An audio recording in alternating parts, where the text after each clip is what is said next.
Tumefika! Tumefika! Tumefika! Tumefika! Safara Kadhimiti TV. Chimbe Tete.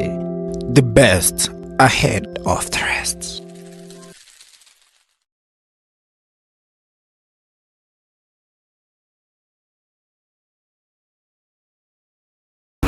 Pangusa picha.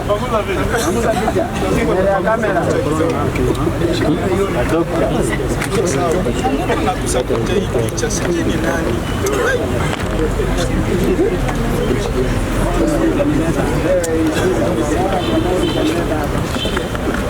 Baya.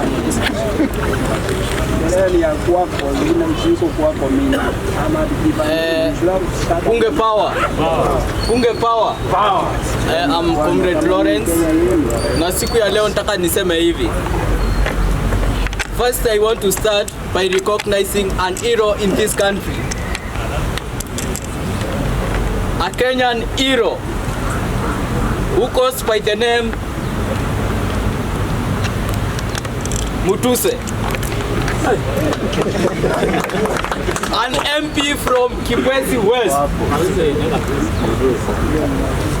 I want to congratulate that hero and recognize him. He is an hero who has impeached a sitting deputy president through imagination. And it worked. He's an hero. It will be written in our history.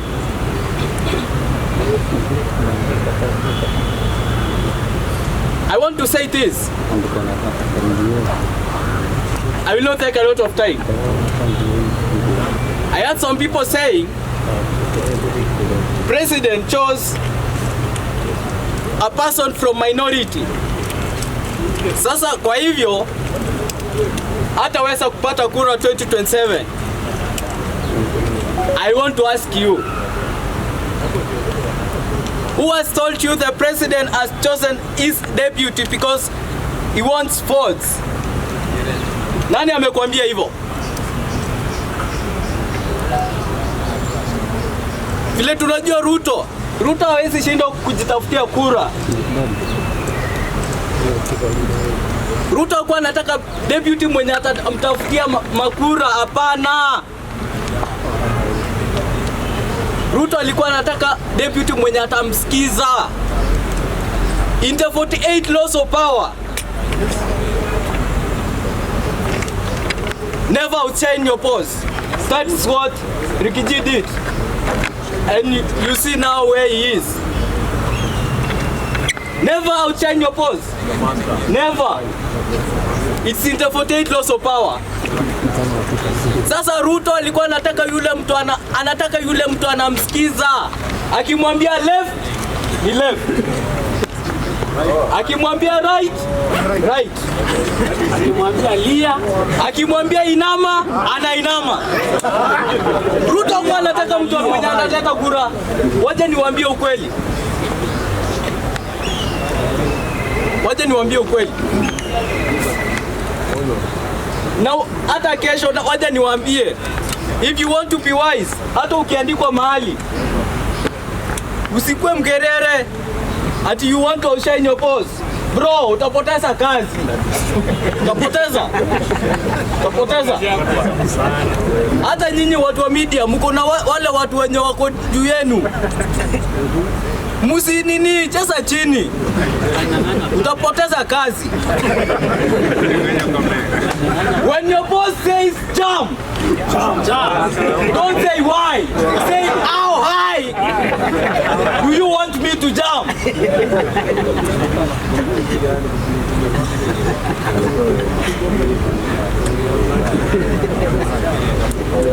Just like my community, when somebody who is your headset tells you something, you have to listen. Akikwambia wajana na huyo msichana, usiseme mbona, Mwambie niache lini. That is the reason why Bwana President alichukua Kindiki. That's the reason why.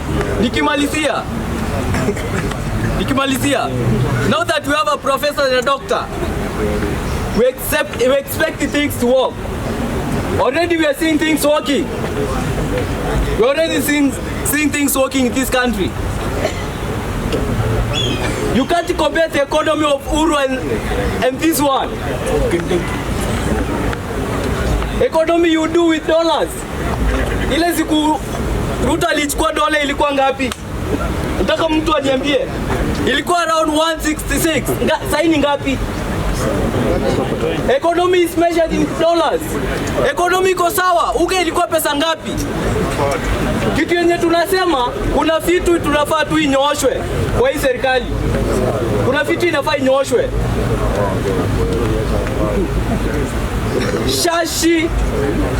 Shisha. Si kitu mbaya. Unaona vile ilikuwa imeandikwa. Just let the priorities that were written in that draft booklet of shisha be done. Yani zile vitu zilikuwa zimeandikwa hapo sifanywe vile zimeandikwa kwa shisha, isikuwe zimeandikwa peke yake. Hiyo kitu iko sawa, na sahi I expect that mambo itakuwa sawa. Ile kisungumkuti imekuwa ikituambia maneno ya shareholders imetoka. Sahi Otieno anaweza pata kazi kwa urahisi kwa sababu sahi hatufuati maneno ya shareholders. Thank you very much.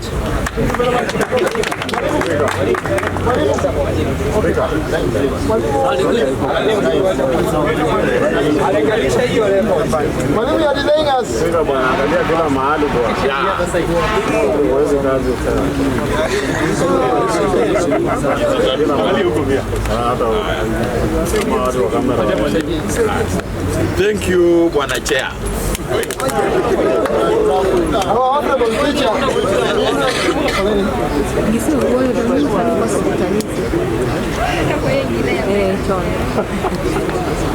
Thank you, Bwana Chair.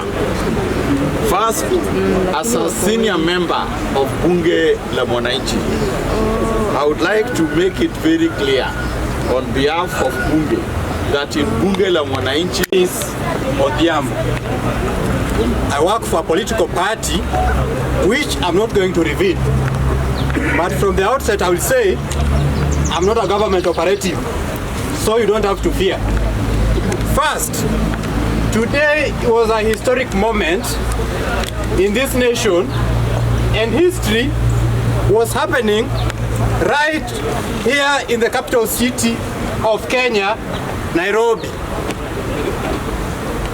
Professor Abraham Kithure Kindiki from Tharaka Nithi has been sworn in as the third deputy president of Kenya. What does that mean to us? First, from the outset, I want to say that I'm not a good friend of impeached Deputy President Rigathi Gachagua. But I also believe that of all the 11 grounds, only one was strong. That Gachagua, the Deputy President then, was only supporting his community. So I was worried, not for myself, but for my siblings back at home. Mimi nikienda nyumbani na wapata saa 11 wako kwa njia, wengine saa 10 wanaenda shule. Alafu wasikie the Deputy President anasema this country is for some people, wengine ni watoto wa jirani wangoje cramps.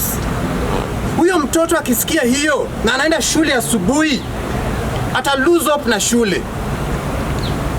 When the worst would happen, that the president dies and this person is supposed to take over the presidency, and I may lean on one side of a country, and this country we have come so far from 1950 when the Mau Mau came and fought for independence, to 1982 to to 1992 when we had multi-party democracy, and today I work for a political party courtesy of that, to 2002 when we removed a regime that was dictatorial, to 2010 when we promulgated a new constitution, to 2024 when the Gen Z came to the street and said no, we acknowledge the gains that we have had as a country, but going forward kuna kitu haiendelei vizuri.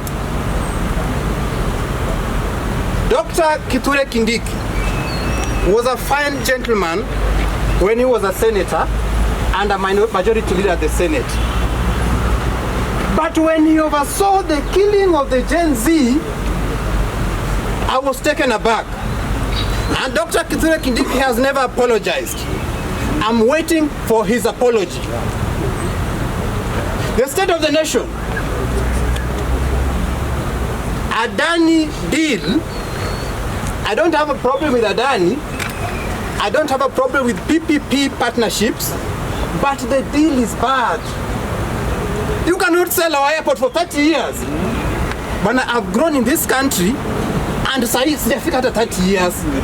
Na nimekaa for long. I've been in this country for so long. Na sijafika 30 years. Sasa imagine huyu jamaa auze hii airport for next 30 years.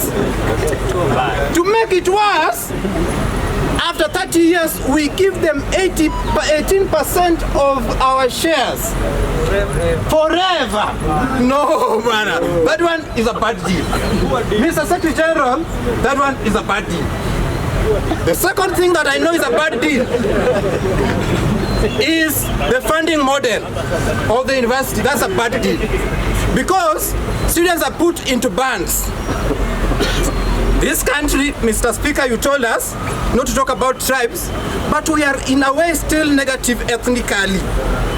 And so, people at Elimu House, I don't know the name, will band some people with some names in that ministry well more than other people. And it can go either way. Today the Ministry of Education can be from Kisii. Tomorrow you may never know where he will be. Another thing, it has always been a country for the rich.